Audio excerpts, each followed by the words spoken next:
તો મિત્રો આપણે 2300 કિલોમીટરની આ બાઇક યાત્રા જે ગુજરાતનો દરિયા કિનારો આપણે લેવાનો છે એમાં આપણે દ્વારકાથી નીકળી અને આપણે પહોંચી ગયા છીએ સુદામાપુરી એટલે કે આપણું પોરબંદર। અહીંયા અત્યારે આપણે ઊભા છીએ સુદામા મંદિરે, જે છે કૃષ્ણ ભગવાનના મિત્ર બાળ સખા એટલે કે સુદામાજીના મંદિરે। તો આ મંદિરે તમે આવો એટલે અહીંયા ભક્તિમય અને મિત્રતાની એક તમે લાગણી જોઈ શકો છો, જ્યાં શ્રી કૃષ્ણ ભગવાને ખાલી એક મુઠ્ઠી તાંદુળના ઉપર આખું 3 લોકનું વૈભવ આપી દીધું હતું તેમના મિત્ર સુદામાને। હવે તમને દર્શન કરાવું શ્રી કૃષ્ણ ભગવાનના મિત્ર સુદામાના મંદિરના અને સુદામાજીના।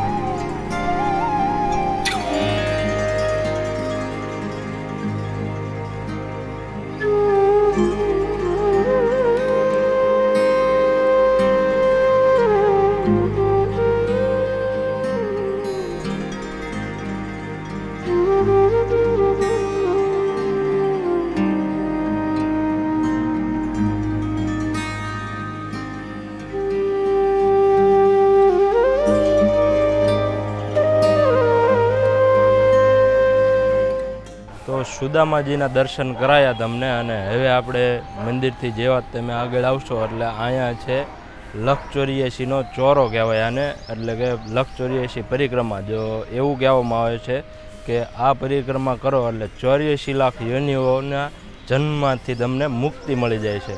તો ચાલો આપણે પણ પરિક્રમા કરીએ।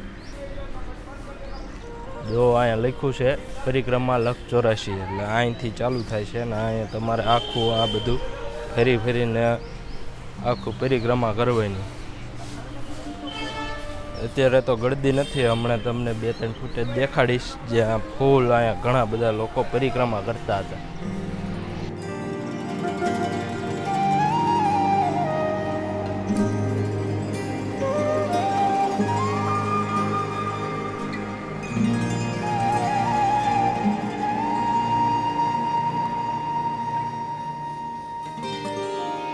હવે પોરબંદરમાં જ આપણે તમને લઈ જાઉં જે ભારતના રાષ્ટ્રપિતા કહેવાય એવું ગાંધીજીનું ઘર એટલે કે કીર્તિ મંદિરે। એટલે અહીંથી જે 600 મીટર જ દૂર થાય છે, તમે આવો એટલે અહીંયા જરૂર આવજો।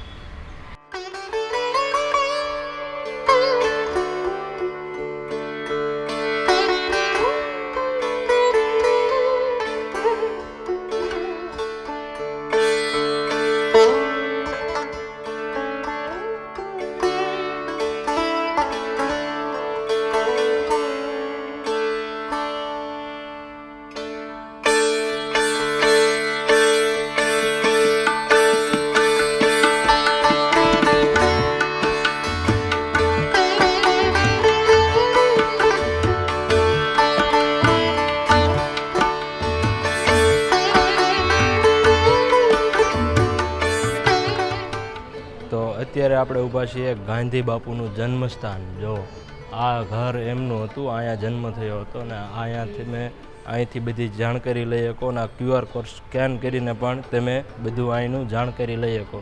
આ છે ગાંધીજીનું જન્મસ્થાન એટલે ઘર એમનું, જે આ જૂનું હતું અને પછી આ સ્મારક પછી એમની યાદમાં બનાવેલું છે। એટલે જો આ જ છે રિયલ, અહીંયા જ ગાંધી બાપુનો જન્મ થયો હતો। જો અહીંયા એ સમયની વરસાદમાં જે પાણી આવે એ સંગ્રહ કરવાની ટાંકી છે। QR કોડ બધે મારેલો છે, QR કોડ જેવો તમે સ્કેન કરશો એટલે બધી જ જાણકારી તમને મળી જશે।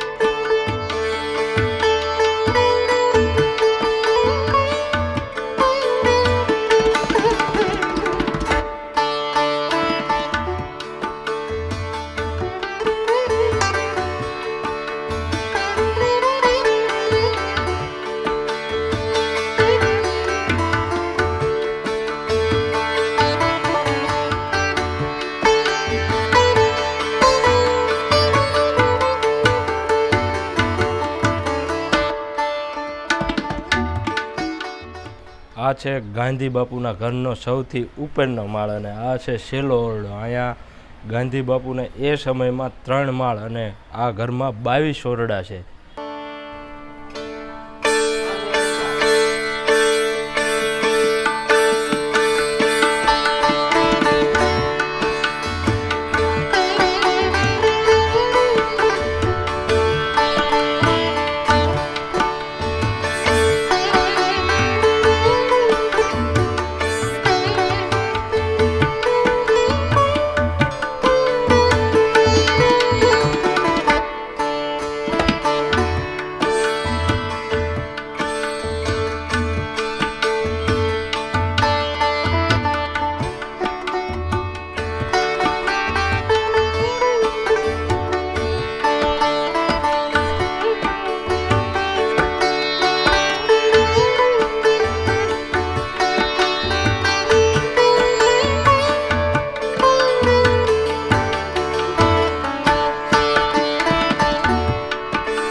હું છું અત્યારે કીર્તિ મંદિરના ફોટો ગેલેરીમાં અને અહીંયા તમે જુઓ તો એક અઢળક હજારો ફોટોગ્રાફ છે અહીંયા.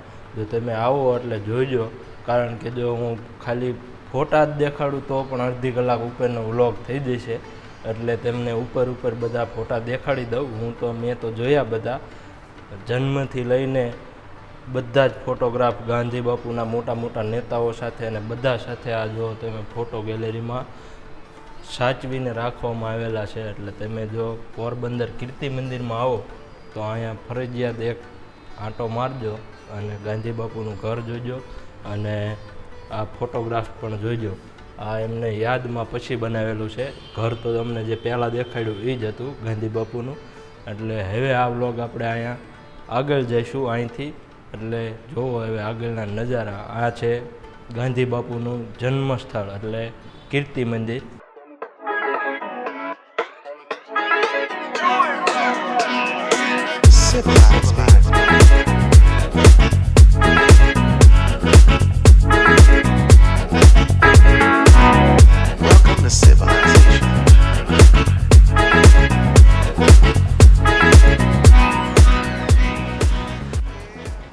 જો તમે ફોટોગ્રાફીના શોખીન હોય તો આપણે આવી ગયા છીએ પોરબંદરનો ચોપાટી બીચ ઉપર.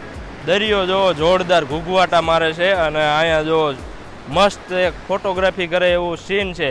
અને અહીંયા ચોપાટી બીચની સામે જ છે હુજુર પેલેસ, એના પણ શોટ તમને દેખાડું. જોરદાર એકદમ ચોખ્ખું પાણી અહીંનું છે અને દરિયો પણ એકદમ મસ્ત બ્લુ પાણી છે.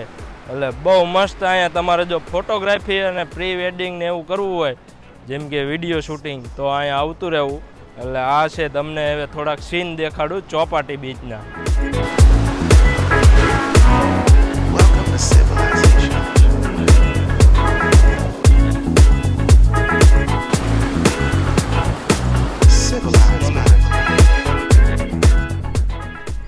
તો આ હતો આપણા પોરબંદરનો ચોપાટી બીચ અને મારી પાછળ છે હુજુર પેલેસ. અને આ વિડીયો હવે બહુ લાંબો ન થાય એ માટે આ એપિસોડ આપણે પૂરો કરશું અને પછી હવે નેક્સ્ટ એપિસોડમાં તમને બીજા બીચ આગળના દેખાડું.